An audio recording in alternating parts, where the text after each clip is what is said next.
conditional threats can turn into actual harm. Nangyari po yun sa amin. It's not just the wording that matters. It's the effect and potential for harm, especially when the speaker holds high office. At this juncture, we recognize the Honorable Degamo.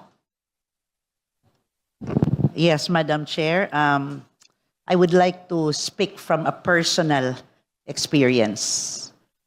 My husband, the late Governor Degamo, before he was murdered. By the way, we will be remembering his 3rd death anniversary tomorrow. That's March 4. He received threats before he was tragically murdered. The threats at first were conditional. Like, if you do this, something will happen.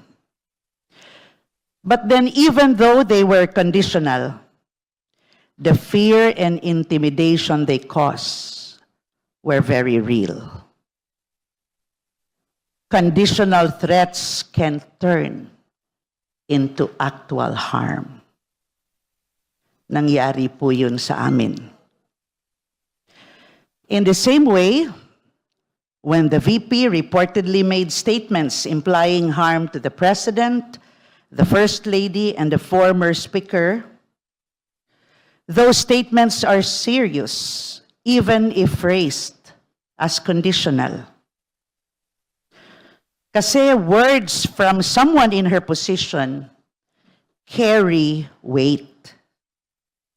It can intimidate other officials, it can influence decision, and even undermine public trust. That is why, in impeachment terms, such conditional threats are considered sufficient in substance. It's not just the wording that matters.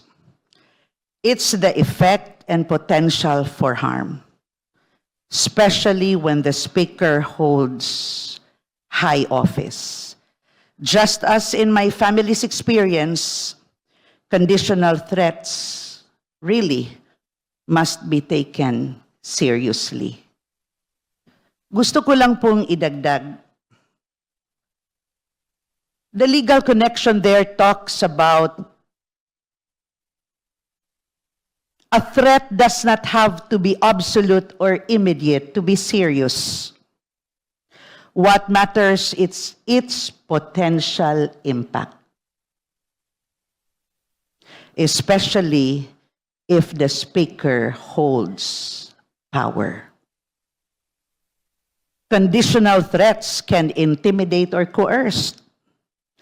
Even a statement that starts with "if" can pressure officials or institutions to act a certain way.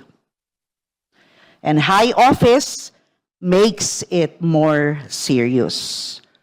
Maybe words from ordinary people may be limited in effect, but threats from a person who is holding a national leadership post carry far-reaching consequences. Kaya nga po, public office demands higher standards of behavior.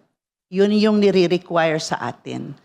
Dahil if wrongly handled, and I must admit, my husband must have wrongly handled the situation back then that resulted now to his 3rd year anniversary, still waiting for justice to be served.